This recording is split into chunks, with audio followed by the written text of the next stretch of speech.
Hi!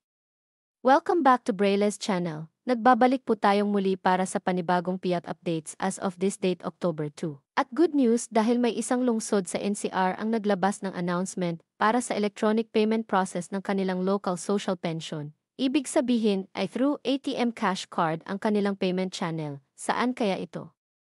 At aling karatig probinsya ang kabilang sa payout?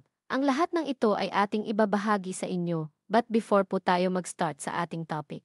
Kung bago ka pa lang sa aking channel, please do kindly subscribe, like, and share na din sa ating Brillis mga channel. kaibigan, kaanak o kapwa nating pensioner Brillis maging channel. sa ating mga social media accounts Subscribe. para Brillis mas channel. marami pa po ang makaalam ng kanilang Subscribe. payout schedules Brillis channel. at iba pang impormasyon. Subscribe. With no further Brillis ado, let's channel. begin na po sa ating topic. Subscribe. Brillis channel. ATM at manual distribution. National at local social pension payout as of this date October 3 of year 2024. NCR at ibang lugar alamin. Narito na po ang latest payout schedule ng National Social Pension as of October 3. Simulan po natin sa probinsya ng Pagsanhan, Samar. Ang lahat ng beneficiaries ay makakatanggap ng 3,000 pesos para sa National Social Pension for the third quarter ng taon. Nakaschedule na po ang inyong payout this October 4 hanggang October 5.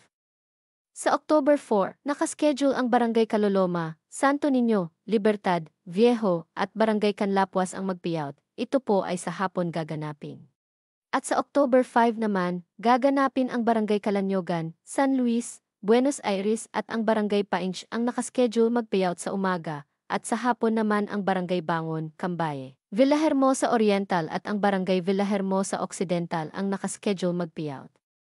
Ang lahat ng barangay ay dapat na magpunta sa Municipal Covered Court, Pagsanhan, Samar sa schedule na nabanggit.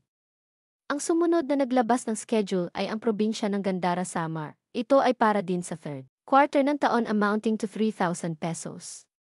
Nakaschedule na po ang inyong payout this October 21, kabilang po dito ang Barangay Balocaue, Beslig, Burabod 1, Caranas, Carmona, Jabok, Hetebak, Hinayagan, Mabuhay, Palambrag, Rawis, San Enrique, San Francisco, San Isidro, San Ramon, Santa Elena, Tigbawon at ang Barangay Macugo, gaganapin ito sa umaga. At sa hapon naman nakaschedule ang Barangay Buaw, Canhumawid, Elcano, Hampton, Himamaloto, Nalihugan, Pinaplata, Rizal, San Jose, Sidmon at ang Barangay Tawiran ang mag-payout. On October 22 naman, nakaschedule sa umaga ang Barangay Kaparangasan, Concepcion, Hasminez, Lungib, Malayog, Napalisan, Palanas, Samoyao, Tambongan at ang Barangay San Antonio. At sa hapon naman nakaschedule mag-payout ang Barangay Bunagan, Kasabahan, Hiparayan, Nakube, Natimonan, Pizarro, Santo Niño at ang Barangay Tagnao. At sa panghuli, October 23 nakaschedule sa umaga ang Barangay Arong, Bangahon, Calirocan, Kasandig, Jas, Gerali, Jeriganan, Hinugakan, Marcos, Pologon, San Agustin, San Miguel, San Pelayo, Senibaran at ang Barangay Kaugbusan. At sa hapon naman nakaschedule mag-payout ang Barangay Adela Heights, Burabo 2, 14 de Agosto, Dumaloong, Minda, Moso at ang Barangay Puro. Ang sumunod naman na naglabas ng schedule ay sa probinsya ng Merida Leyte. Ito ay para pa rin sa third quarter ng taon amounting to 3,000 pesos. Nakaschedule na po ang inyong payout this October 2 at sa October 4 naman ng umaga nakaschedule na ang Barangay Canbantug, San Isidro, Masumbang, Mahayag at sa hapon nakaschedule ang Barangay Kalunasan, Tubod, San Jose at ang Barangay Kabaliwan. At sa October 7 ng umaga nakaschedule ang Barangay Poblacion, Velio.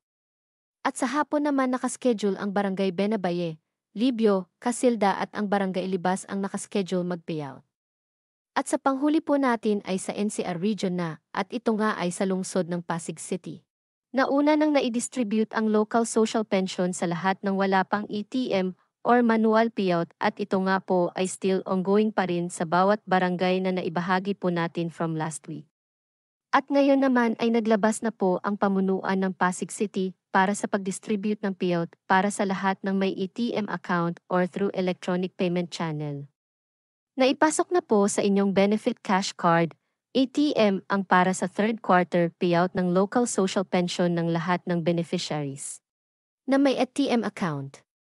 At ito po ay pwede nyo nang makuha o ma-withdraw sa any land bank or any BancNet ATM machines to any bank branches nationwide. Napakagaling ng ganitong sistema, hindi po ba? Hindi na mahihirapan pa ang mga seniors para magpunta sa venue at pumila. Sana ay maging ganito na rin ang sistema sa lahat ng lugar sa ating bansa para mas madali at convenient para sa ating mga mahal na seniors. That's it. Ito pa lamang po ang mga bagong naglabas ng kanilang payout schedule as of this date. Manatili po kayong nakatutok sa aking channel para sa mga paparating na payout schedule at iba pang impormasyon na para po sa inyo. Marami pong salamat and God bless everyone.